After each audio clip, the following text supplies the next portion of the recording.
New details this morning on really a scary midair close call. We're now learning a B-52 bomber was doing a flyover at the North Dakota State Fair when the pilot of a Delta regional jet says he was forced to make an aggressive maneuver to avoid colliding with it. The SkyWest flight had taken off from Minneapolis and was preparing to land in Minot, North Dakota when it happened. CNN's Brian Todd joins us now. So, Brian, you've got some new information from the U.S. Air Force. What are we hearing? That's right, Omar. The U.S. Air Force now confirming to CNN that a B-52 bomber was performing a flyover of the North Dakota State Fair on Friday evening when this incident occurred, when this Delta Connection regional jet operated by SkyWest Airlines was landing in Minot, North Dakota. Here is a statement from an Air Force spokesperson issued to CNN just a short time ago. Quote, "We are aware of the recent reporting regarding commercial and Air Force aircraft operating in airspace around Minot International Airport. We are currently looking into the matter. We can confirm that a B-52 aircraft assigned to Minot Air Force Base conducted a flyover of the North Dakota State Fair on Friday evening." Now, that flyover was advertised for 7:40 p.m. local time. And further setting the scene for everyone now, this was just an extraordinary sequence of events with this apparent close call on Friday night. This was Friday, July 18th. As we mentioned, this was SkyWest Flight 3788. It was operating as a Delta Connection flight from Minneapolis to Minot, North Dakota. The incident happened as this aircraft approached Minot, as the commercial plane approached Minot, which is also home, as we have mentioned now, to an Air Force base with radar capabilities.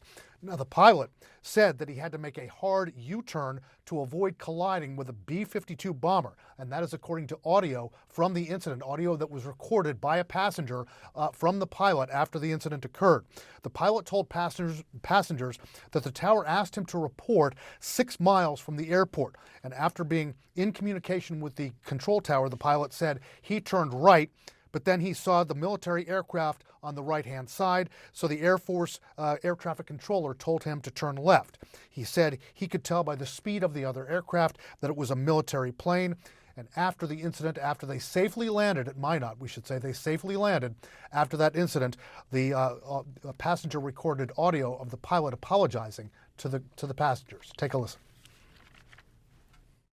Sorry about the aggressive maneuver. It caught me by surprise. This is not normal at all. I don't know why they didn't give us a heads up, because the Air Force Base does have radar, and nobody said, hey, there's also a B-52 in the pattern.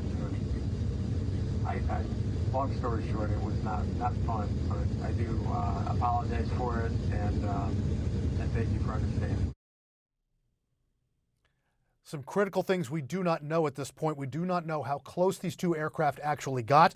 We do not know whether they were on a collision course or not at that moment. And we also do not know, we have no clear indication what air traffic control said to this pilot or possibly the other pilot.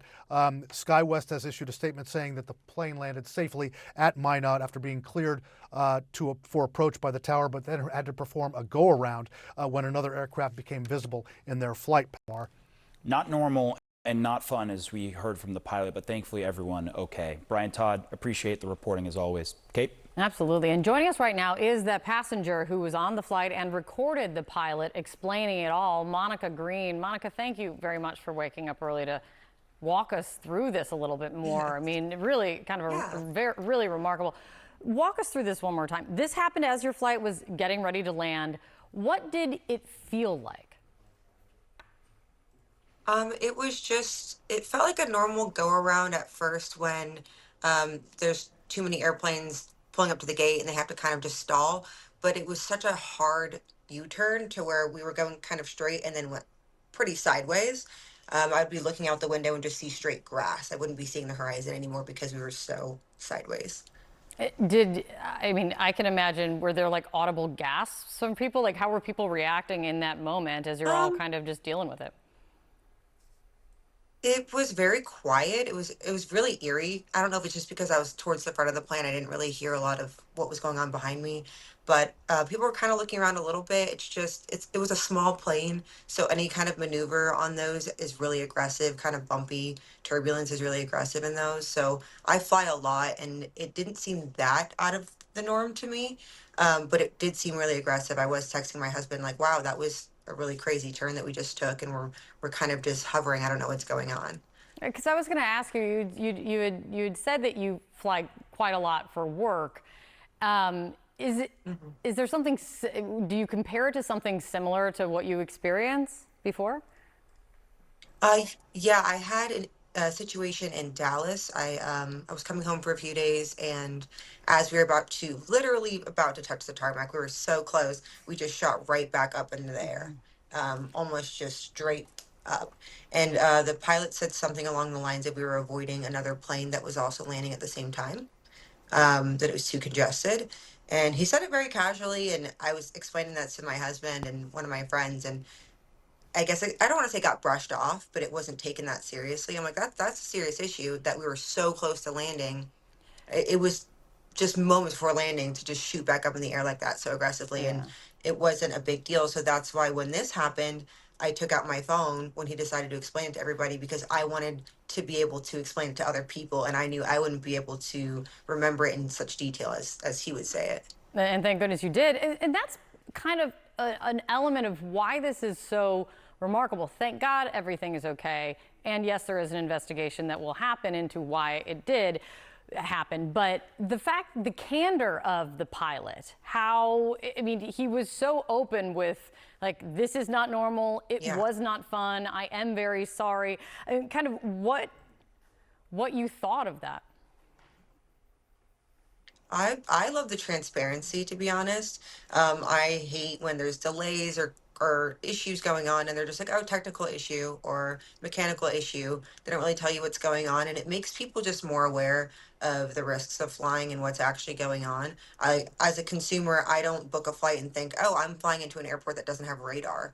That's something that I would never register. That, I would think all airports have radar, and that's another risk that I feel like people have the right to know about, if they are choosing to travel a lot, because it's scary. I mean, anytime you get in an airplane, it's a risk, and especially for someone like me that travels so much, I think about it every time I get in a plane, that it's a risk that something could go wrong. And I do appreciate that he was so transparent about it and let us know. It made me feel almost safer in a way.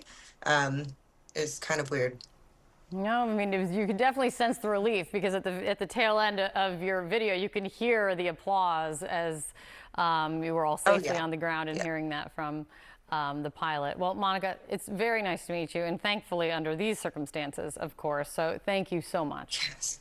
Joining us now is CNN transportation analyst Mary Schiavo. So, Mary, I mean, just how unusual is an incident like this in controlled airspace?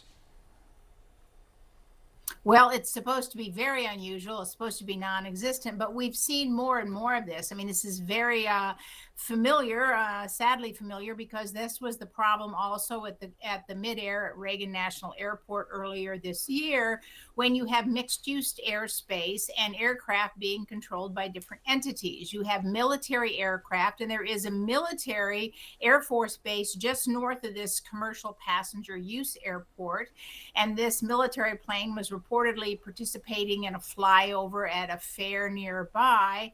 At one point, and this is my research, so it's not confirmed by the FAA, at one point this B-52 was visible on a system called ADS-B, Automatic Dependent Surveillance Broadcast System, which allows planes to be seen. And then at the time of the near collision of fortunately, the miss, it wasn't. So we have a situation where military aircraft are mixed in commercial use airspace. They're controlled by different controllers often. The military aircraft is not reported to have talked to approach, which is controlled out of Minnesota. And the tower, Minot Tower, had cleared the commercial plane to land. And so you have a lot of characters in this very tight airspace, and they clearly weren't coordinated. For whatever reason, there was no communication with the tower, allegedly from the B-52. They might have been headed back to their Air Force base, which was just north of there, but kudos to the pilot. And remember, all the collision avoidance systems in the world won't work if all the aircraft aren't on it and they aren't broadcasting the signals that allow them to be seen. So we see this more and more, and we have had, other collisions in the past.